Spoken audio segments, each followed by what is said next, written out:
So a few months ago, we saw some news reports in some very respected sites like GREEN4SEA, which said that the market fails to reward owners of efficient ships.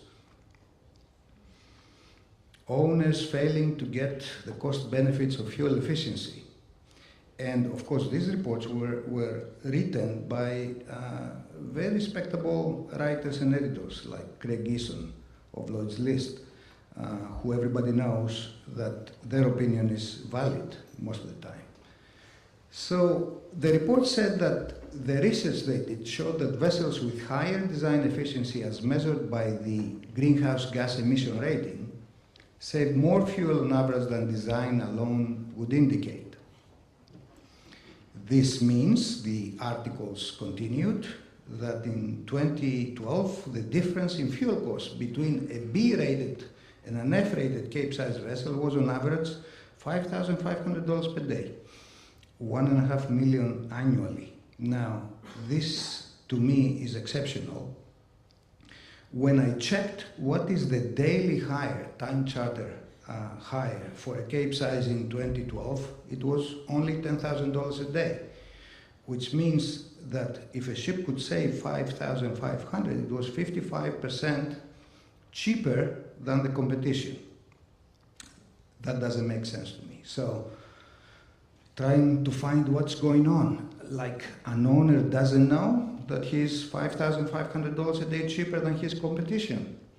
And if he knows, doesn't he request a piece of the action, like an equivalent hire being increased because the charterer saves that amount of money? So at this point, I would like to step back a year ago in my 2016 presentation, which had to do with EU MRV. And at that presentation, which you can find if you're interested at the GREEN4SEA site in the video section, I talked extensively about EEOI, Energy Efficiency Operational Index, and in relation to MRV. And I said that human nature, of course, likes simple categorizations, up and down, left and right, black and white, and that's why we would like to have a single index that would tell us the fuel efficiency of a ship. And of course, a simple index is attractive, but I said it is utopia. This is the EEOI that I had presented of a dedicated ship. It's an annual rolling average. Every point is the average of the previous 365 days of a ship on a dedicated route, and yet the EEOI is all over the place. I think in that presentation I proved that EEOI is nothing more than a random number generator. Now, some indices are based on EEDI, some indices are based on EEOI. These indices, for example, are based on EEOI when in the part that they try to calculate the fuel consumption of the ship and therefore the CO2 emission. This is the Clean Shipping Index made by an organization in Sweden. The group that attends to the index consists of toxicologists, environmental engineers, etc. They charge a non-profit, as they say, fee of 2,700 per year, euros, to become member. ESI is the Environmental Ship Index of International Association of Ports. Based on these indices, sometimes your ship, if it has a good index, can get a discount in various European ports.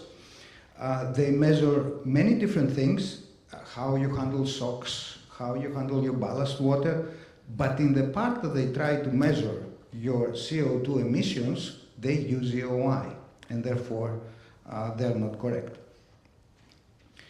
Now, BIMCO is perhaps the largest shipping organization, more than 2,000 companies as members, not only ship owners and ship operators, but agents, brokers, insurers are members of BIMCO. They have an official position paper on greenhouse gas, and this is what they say in their official position paper at their site about EEOI. It's overly simplistic or even misleading on an individual ship basis and therefore irrelevant. Also, such indices would be wrongly perceived as valid selection criteria when assessing the efficiency of a ship prior to chartering. Now, we have to note that press releases of any study may not always be the study, but thankfully, when GREEN4SEA reports such press releases, they also give you the link to the actual study.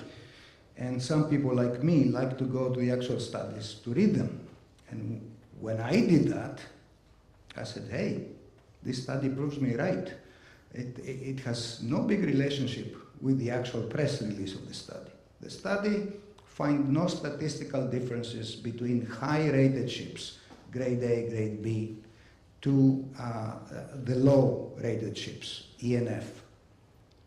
Consistently reports D ships being worse than EF ships, and also AB ships being worse than EF ships.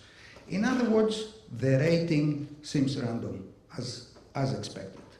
Now, despite this, a little after the middle of the study, some strange assumptions and explanations kick in, and these are the ones that produce this $5,500 daily saving. One would wonder what's the purpose of this kind of studies, to justify the refrigerator rating system, as I call it, because it's suitable for refrigerators, not for ships, in my opinion. Attract more charterers as subscribers, possibly. When you look at the study's conclusions, it says, the results are encouraging. The charterers can readily exploit the weak or missing price signal by hiring vessels with good ratings and low consumption without having to pay an added premium for the privilege. Now, this is not how shipping works. Charterers know very well what they pay for. This is my reaction to this statement. Now, in this particular study, the greenhouse gas rating, this ABC, is not based on EEOI, it's based on EEDI or EVDI. EVDI is the same formula as EEDI. The name was changed by the organization when IMO said that EEDI is not applicable to existing ships. They just changed the name, same formula. So the question would be, is EEDI a better indicator of efficiency of a ship? Well, sorry to disappoint you. This is what I do on my ships. I put a larger engine. The reason being that this saves me fuel consumption when the ship operates in actual sea conditions. A standard ship would operate at point B. I operate with an extra cylinder at point A. And as you see at that point A, I'm at the lowest point of the specific fuel oil consumption curve. So, let's look into some EEDI calculations. The limit for the ship I was talking about, the regulation limit is 5.1 grams of CO2 per ton nautical miles. A standard shipyard ship with 6 cylinders would achieve an astounding 3.74, a lot below the regulation limit. My ship achieves 4.31. So we have a case here where my ship is 15% worse than a standard ship, yet for the same dead weight and speed, my consumption is 2.5 tons a day less. The point here is, my ship has a rating of V or F in that scale, and the standard ship has a rating. So my ship has a rating of E or F on that scale. A standard ship has a rating of A or B. So which would you prefer, a good rating or good fuel consumption? So if you see claims which you see by yard saying that our design is 15–20% below the required EEDI, don't pay any attention to it. It means nothing. And therefore, I would say that news like this are indeed fake news. Thank you very much.